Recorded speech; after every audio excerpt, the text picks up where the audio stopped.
BRS party పట్టాలు దిగి Congress party పట్టాలెక్కనికి కారణం ఏందో తెలుసా? బీఆర్ఎస్ పార్టీ పట్టాలు దిగి కాంగ్రెస్ పార్టీ పట్టాలెక్కనికి కారణం ఏందంటే, ఎవరో నాయకులని చెప్పి అదని ఇదని గాదు. అయితే గత ప్రభుత్వంలో గత ప్రభుత్వంలో అహంకార పాలన వల్ల జస్ట్ పర్సెంటేజ్ ఓట్లతోనే ఓడిపోయింది. ఇప్పుడున్న గవర్నమెంట్ తెలుసుకోవాలి.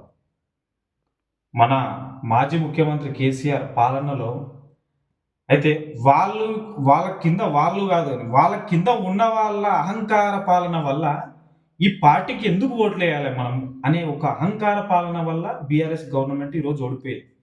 So okay. జాబ్‌లో ఇష్యూస్, తర్వాత పేపర్ లీకేజెస్ ఇవన్నీ పక్కన పెడదాం. ఇది కూడా ఒక కోణం అయితే అహంకార పాలన వల్ల చాలా ప్రజలకు ఏమైపోయిందంటే, ఇంత అహంకారమా? ఇంత ఒత్తిడికి గురి చేస్తున్నారా మనల్ని? అన్న ఒక అహంకార పాలన వల్ల ఈరోజు కాంగ్రెస్ పార్టీని పట్టాలెక్కిచ్చింది. సో, పట్టాలెక్కిన కాంగ్రెస్ ప్రభుత్వం ఈరోజు మీరెలా ఉండాలి అనేది నేర్చుకోవాలి. ఒకవేళ గనక మీరు గనక సేమ్ ఇదే పాలన గనక గత ప్రభుత్వం పాలన గనక ఒకవేళ చేసిరనుకో, ఆ పాలనలో జరిగినయి, జరగలేవనేది గాదు. ఆ పాలనలో జరిగినయి.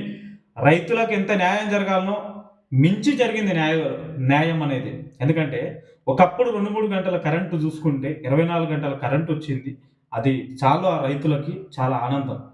అయితే ఇక్కడేందంటే కాంగ్రెస్ ప్రభుత్వం గూడా మంచి పనులు చేస్తుంది.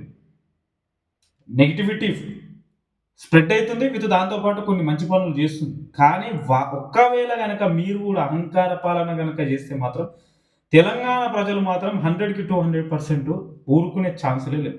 తొక్కి పడేస్తారు. ఏ గవర్నమెంట్‌నైనా తొక్కి పడేసే సత్తా ప్రజలకుంది. అది తెలుసుకోవాలి. ఆల్ పార్టీస్‌కి చెప్తున్నా ఒకటే. అక్కడ బీజేపీ కావచ్చు, బీఆర్ఎస్ కావచ్చు, కాంగ్రెస్, బీఎస్పీ ఎవ్రీథింగ్ ఏ పార్టీ అయినా బాగా గుర్తుపెట్టుకోండి. జనాలు తొక్కి పడేయడానికి రెడీగా ఉన్నారు.